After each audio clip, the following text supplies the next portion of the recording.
যে কোনো ছোট মাছ কাটতে কিন্তু অনেক ঝামেলার হয়ে থাকে, কিন্তু খেতে কিন্তু অসম্ভব মজার হয়ে থাকে। অনেকে দেখা যায় কাটার ভয়ে এই ছোট মাছগুলো খেতে চায় না, কিন্তু এই ছোট মাছগুলো কিন্তু আমাদের স্বাস্থ্যের জন্য অনেক বেশি ভালো।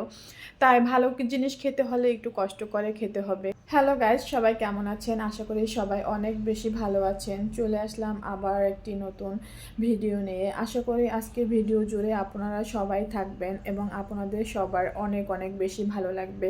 ছোট মাছগুলো কেটে নিয়েছি। এই মাছগুলো যখন আনবে তখনই কাটতে হয়, তা না হলে নরম হয়ে যায়। মাছ কেটে সুন্দর করে ধুয়ে পরিষ্কার করে নিয়েছি। তারপরে আজকে রান্না করব হাতে মেখে।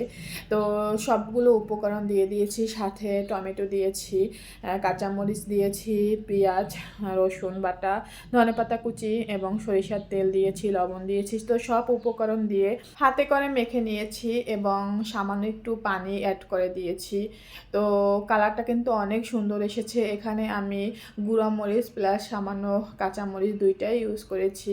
চুলায় প্যান বসিয়ে দিয়েছি আর মাছ সম্পূর্ণটা দিয়ে দিয়েছি। একটা খুন্তির সাহায্যে একটু নেড়ে দিচ্ছি। এই মাছগুলো খেতে কিন্তু অসম্ভব অসম্ভব মজা হয়ে থাকে। আর আপনি যে প্রসেসে রান্না করেন না কেন, সব রকমেরই ভালো লাগে।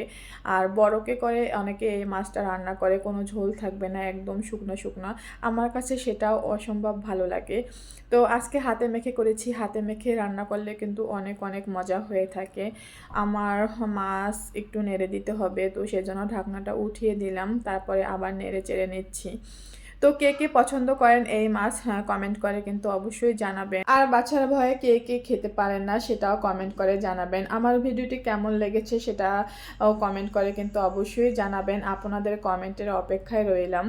তো মাছ প্রায় হয়ে গিয়েছে। এই মাছটা আমি একদম ঝোল টানাবো না, একটু হালকা করে ঝোল ঝোল রাখবো। তো একটু হালকা করে ঝোল ঝোল রাখলে কিন্তু ভালো লাগে। মাছ রান্না একদমই কমপ্লিট। ভিডিওটি ভালো লাগলে অবশ্যই লাইক, কমেন্ট এবং শেয়ার করে দিয়ে অন্যদের সুযোগ করে দিবেন দেখার। আর ভালো লাগলে ফলো দিয়ে পাশে থাকবেন। তো আজকের মতো এখানেই সমাপ্তি। সবাইকে ধন্যবাদ।